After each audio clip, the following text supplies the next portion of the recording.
Now, the source we spoke to has been interviewed extensively by Robert Mueller's independent investigators. In press accounts, Mueller's investigation is still framed as a hunt for collusion between Donald Trump's presidential campaign and the government of Russia.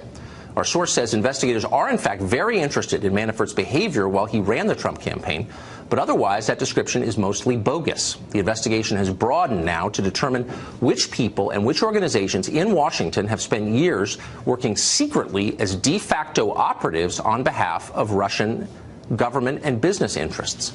The Podesta group is chief among these. Quote, they are more focused on facilitators of Russian influence in this country, says our source, than they are on election collusion. The Podesta group, he says, quote, is in their crosshairs. Now, we should note the obvious, which is that many of the lobbying efforts our source described to us today are not yet illegal necessarily, and that tells you a lot about modern American politics. But if true, the story we heard overturns much of what we think we know about Russian attempts to influence American policy. We believe our source is telling the truth. We don't think he has reason to lie to us. The facts we've been able to check have turned out to be accurate. We believe our source has exposed behavior that undermines this country, but that unfortunately is common here in Washington.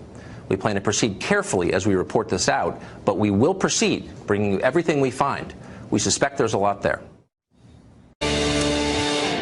Good evening and welcome to Tucker Carlson Tonight. We have exclusive new reporting on a story that has turned Washington upside down and caused more intrigue than anything in the city I've seen in 25 years. As, of course, you've heard, independent counsel Robert Mueller's investigation has zeroed in on its first targets. Today, former Donald Trump campaign manager Paul Manafort and his business associate Rick Gates were both indicted on charges of money laundering, tax fraud, and failure to report lobbying arrangements. Now, the indictment, among other things, offers tantalizing details about how foreign lobbying actually works at the highest levels in Washington, how Manafort allegedly used laundered offshore cash to buy Range Rovers, expand his wardrobe, somehow spend $655,000 on landscaping for his house in the Hamptons. Manafort's indictment comes as, honestly, no surprise to anyone who's been in Washington for a while and has watched him operate, though, of course, the legal system will make the final call on that. It's pretty clear, though, that Paul Manafort is just the first in a series of people in D.C. who are suddenly in deep, deep trouble. Who's next? Well, reading between the lines of the indictment and talking to a number of our own sources, we think we've got a pretty good idea of that. Keep in mind that today's indictment never mentions Donald Trump's presidential campaign or the 2016 election. It only mentions Russia in passing, even though Russian meddling was the pretext for this investigation in the first place. Instead, the indictment catalogs Manafort's efforts to lobby on behalf of pro-Russia groups in Ukraine.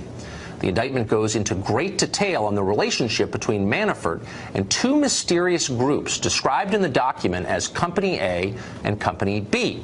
Those companies, we can report tonight, are Mercury LLC, that's led by former Republican Congressman Vin Weber, and the Podesta Group, founded by Tony Podesta and his brother John, whom you'll remember as Hillary Clinton's campaign chairman. None of this will come as a shock to viewers of this show. Last Tuesday, we told you that the Mueller investigation is no longer primarily a search for Russian collusion in the 2016 race. It is now a much far-reaching inquiry into corrupt lobbying practices across D.C., one that is very likely to ensnare figures close to Hillary Clinton. In press accounts, Mueller's investigation is still framed as a hunt for collusion between Donald Trump's presidential campaign and the government of Russia. Our source says investigators are, in fact, very interested in Manafort's behavior while he ran the Trump campaign, but otherwise that description is mostly bogus. The investigation has broadened now to determine which people and which organizations in Washington have spent years working secretly as de facto operatives on behalf of Russian government and business interests. The Podesta Group is chief among these. Quote, they are more focused on facilitators of Russian influence in this country, says our source, than they are on election collusion. The Podesta Group, he says, quote, is in their crosshairs. Well, that segment, which ran last week, provoked a snarling legal threat from Tony Podesta today, designed to shut us up. That's not going to happen, obviously, but we'll tell you a lot more about it in just a minute. Last week, we explained how Paul Manafort used a sham group called the European Center for a Modern Ukraine to lobby on behalf of pro-Russian forces in Ukraine. Those forces sought a number of changes to American policy, changes to the Republican platform, for example.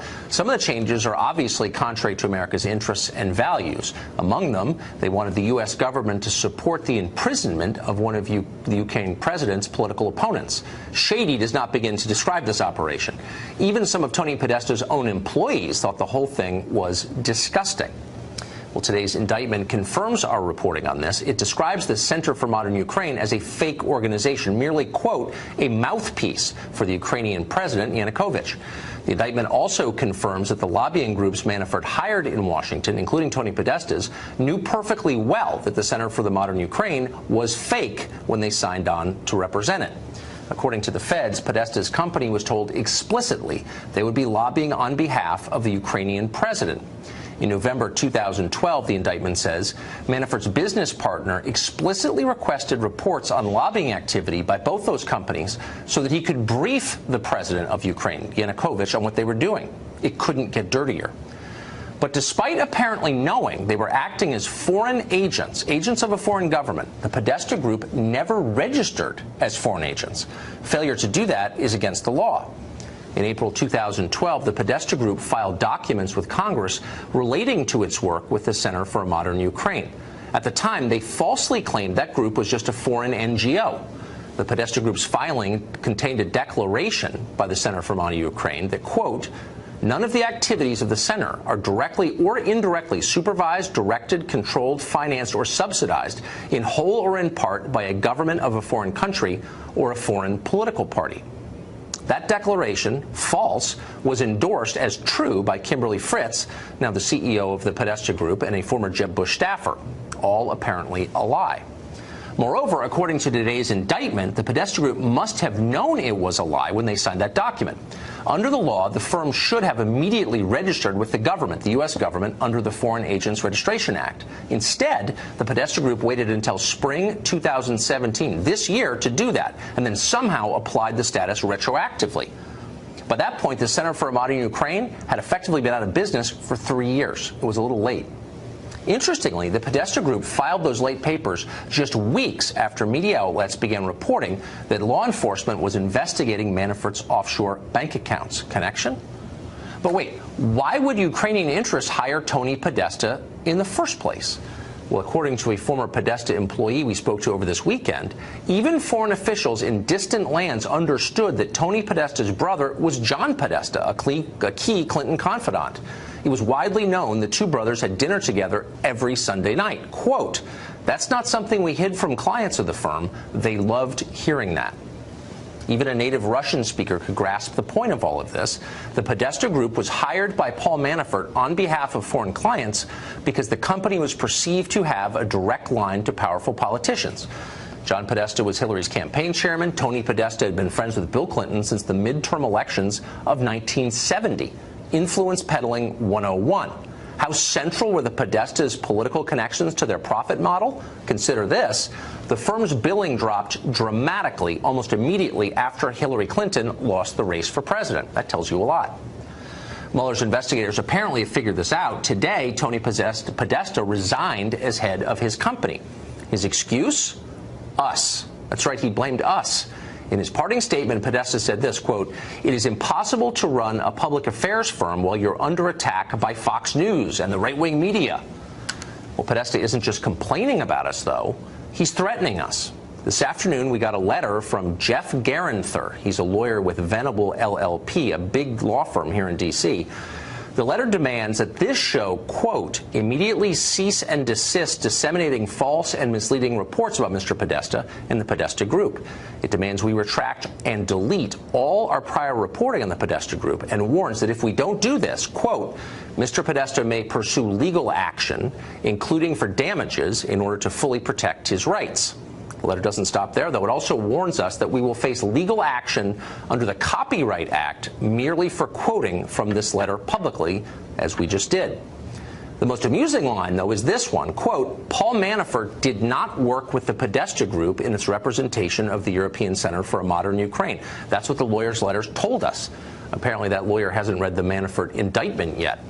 In paragraph 22 of that indictment, we read this, quote, "At the direction of Manafort and Gates, companies A and B engaged in extensive lobbying on Ukraine." The indictment also says that the Podesta Group and Mercury were selected personally by Paul Manafort to lobby on behalf of Ukrainian interests. So if John Podesta's legal team has a complaint, it's not with us, it's with the Department of Justice and the Mueller investigation. But maybe we're being too literal about this, probably so. Podesta's lawyer wasn't trying to inform us of anything, but to threaten us, to shut down our reporting on his client. One lawyer we talked to earlier today said the Podesta people have used this tactic with others before. It's common. It's an effort to use fear to control press coverage. We're not intimidated. We have ample evidence from Mueller's indictment and from a number of confidential sources to paint a pretty clear picture of exactly what the Podesta Group was doing for years here in Washington. We'll let the facts speak for themselves. And we're confident the Mueller investigation will be revealing a lot more about Tony Podesta's lobbying practices in the near future. In the meantime, if you're looking for a summary of all of this, here's the one-sentence cliff note to the whole affair. The chairman of one major presidential campaign colluded with the brother of the chairman of the other major presidential campaign to enrich themselves by secretly advancing the interests of a foreign adversary. That happened. That's the swamp they told you needed to be drained.